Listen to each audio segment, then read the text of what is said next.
In today's video, we have a pretty rare signature guitar. This is the first Joe Perry signature Gibson USA Les Paul. It features a beautiful charcoal finish and it has some pretty cool features. So without further ado, let's get straight into this video and play some Aerosmith.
Hey guys, welcome back to Squealing Pig Guitars, the home of luxury shred machines here in Nottingham, England. My name is Keightley, and today we're taking a look at the very first Joe Perry signature model from Gibson, USA. This is a pretty cool Les Paul and was built between the years 1996 to 1999. So without further ado, let's grab the case and open it up. So guys, we've got the case all set up on the sofa here. This is the 90s black case, and I think this was a custom made case for this series. As you can see, we've got blacked out latches, which is pretty cool, and this kind of like 90s style leather handle. So let's open up each latch. We're gonna have a case skirt on this one, which again, they were doing during the 90s a lot. Let's see, I can't seem to get this combo there. Combo latch open done. And as we open it up, you can see we've got this little skirt that they seem to be doing on the cases in the 90s. They did like pink ones for the more standard models. But as you can see, it says Joe Perry and a little drawn Aerosmith logo. Unveiled, it's a beautiful Les Paul Studio Joe Perry signature, as you can see by the little logo down there. These are really interesting guitars. We've seen a few of these over the years. This one's getting sent on, it's already been sold.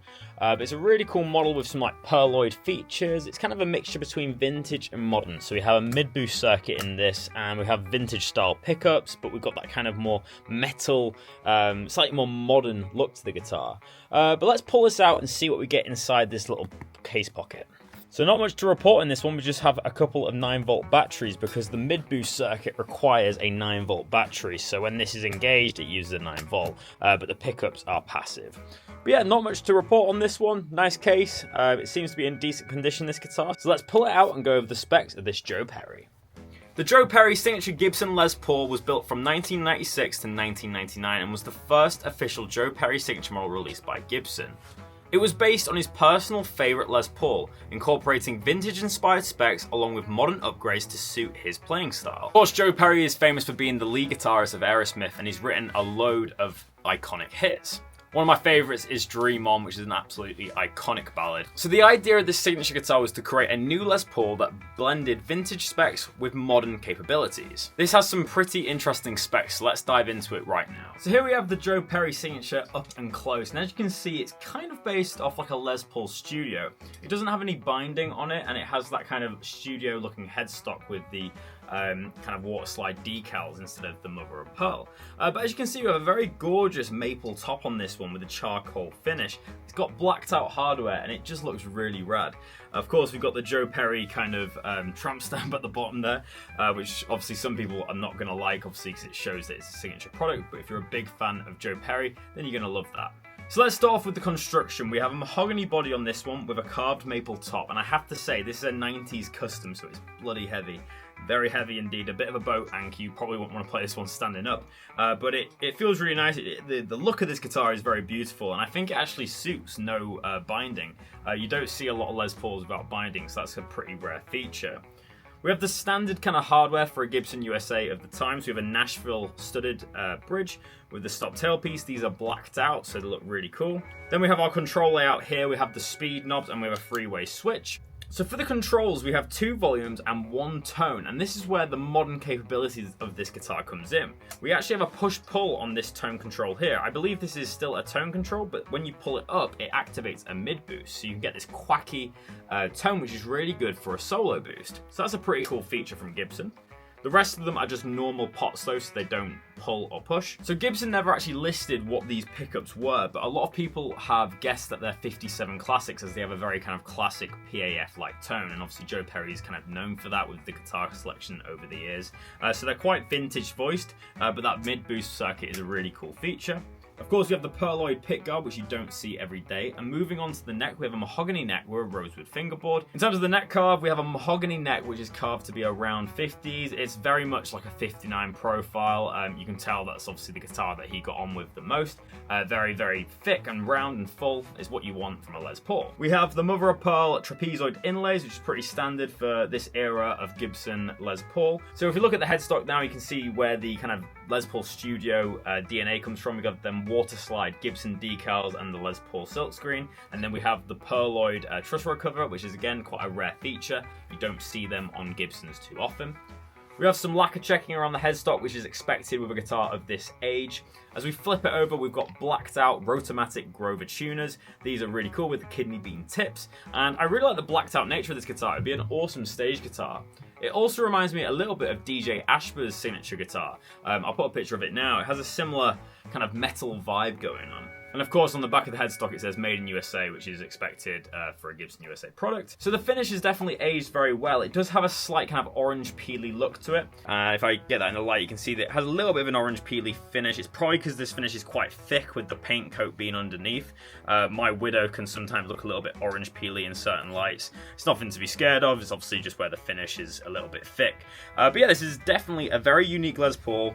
Very heavy, but mixing them vintage and modern specs. So now that we've gone over the specs of the Joe Perry signature, let's plug it in and see how she sounds.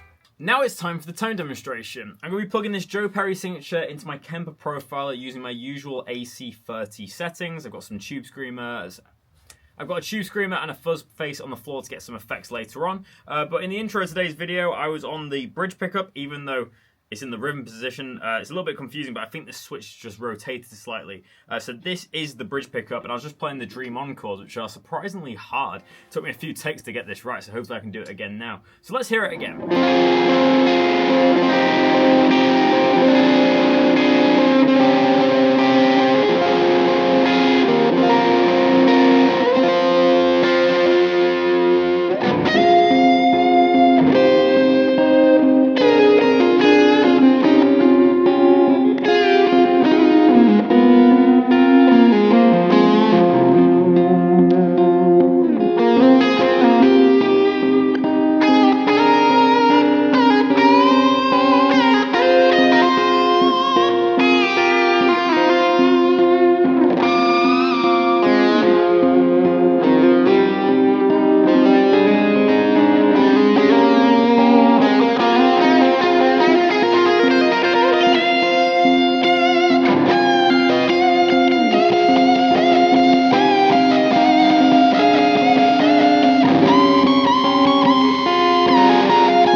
as you can hear, this guitar screams. It has a really nice tone. I'm a big fan of these pickups. They work very nicely with fuzz as well as distortion.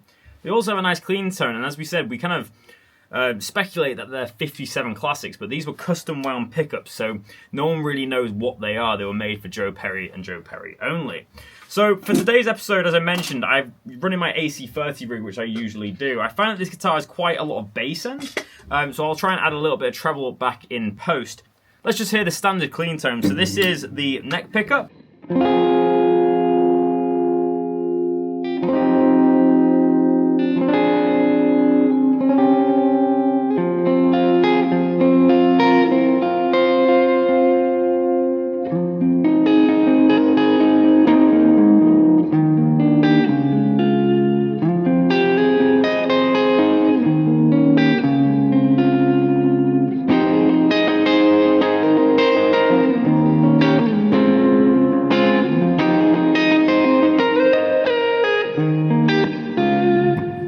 Let's hear the two pickups together.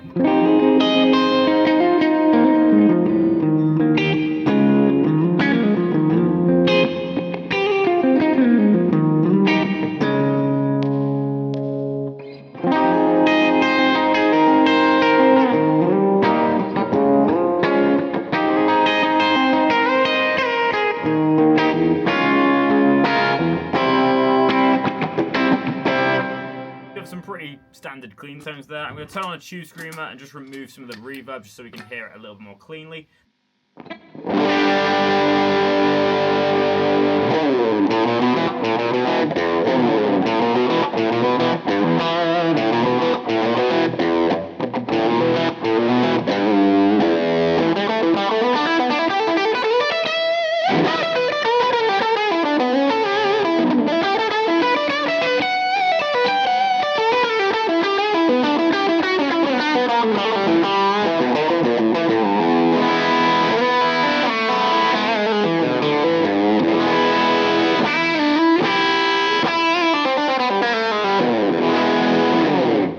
Playing there, but you get the idea. That's the bridge pickup. Let's hear the neck pickup now.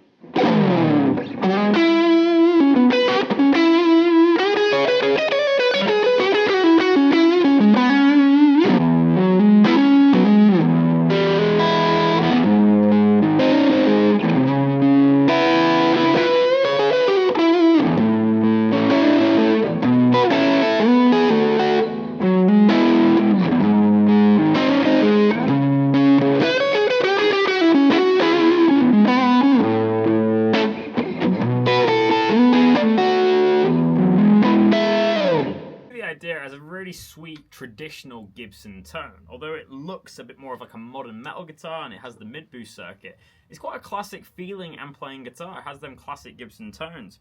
Let's see what this mid boost function does then. So on the bridge pickup, this is kind of like the standard tone. I think this mid boost functions for like solo, so I'll do it in a solo context.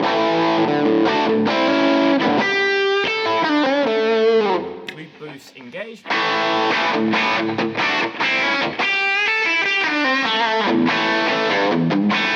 It almost acts, it sounds like a little bit like a war's been put on, you know.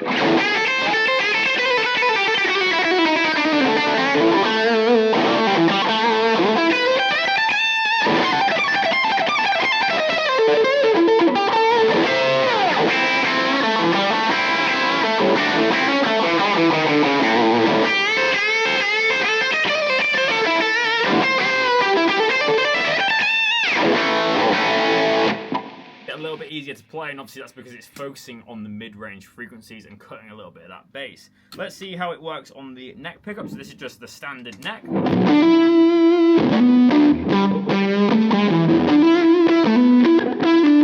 Add the mid boost.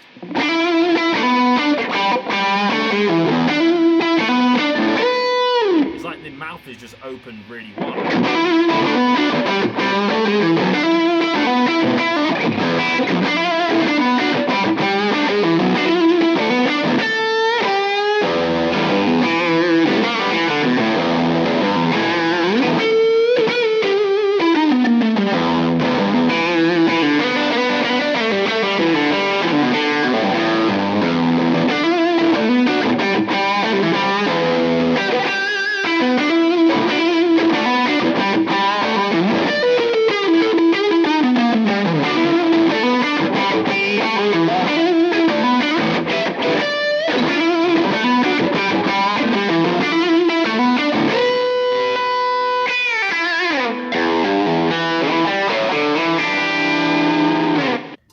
the mid-boost feature. I wish they included it on more Gibson guitars.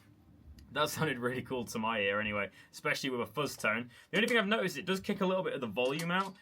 So say, for example, I'm in like just like a regular kind of crunched mode. It seems like the gain comes down a little bit. So you might want to stack on a distortion pedal as you hit that mid boost just to get more gain basically.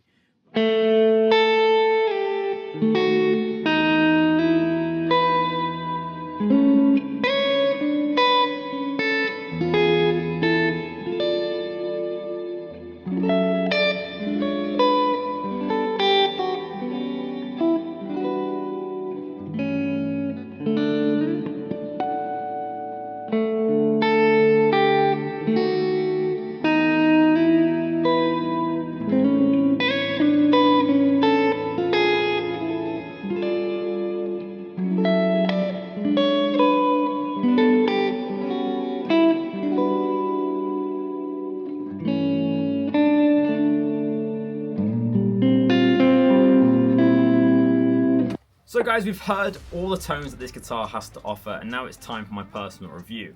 I really enjoyed today's episode. This guitar is definitely very different from your regular Les Paul, so if you're looking for a little bit of a vintage feeling Gibson Les Paul but with some modern quirks like the mid-boost feature, the kind of the finish, it looks a little bit different to everything else out there, then I'd really recommend trying one of these out. They're very heavy, but they're really easy to play with the 59 profile. They've got some really cool features, and I actually use the mid-boost a lot. So I'm going to rate this guitar 8 out of 10 for today's video, which is a very high rating, higher than I thought I'd rate this guitar when I first got it out of the case today.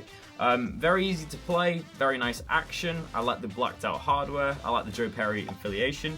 There's a lot to like about this guitar. I think the only thing that probably breaks it down is just I'm not a big fan of the Joe Perry tramp stamp, as I called it, but the kind of the signature there, I think it's a little bit gaudy. But other than that, I'm a big fan of this guitar, and it plays nicely. And I guess the other point would just be from condition. Obviously, we have quite a lot of lacquer checking on the headstock.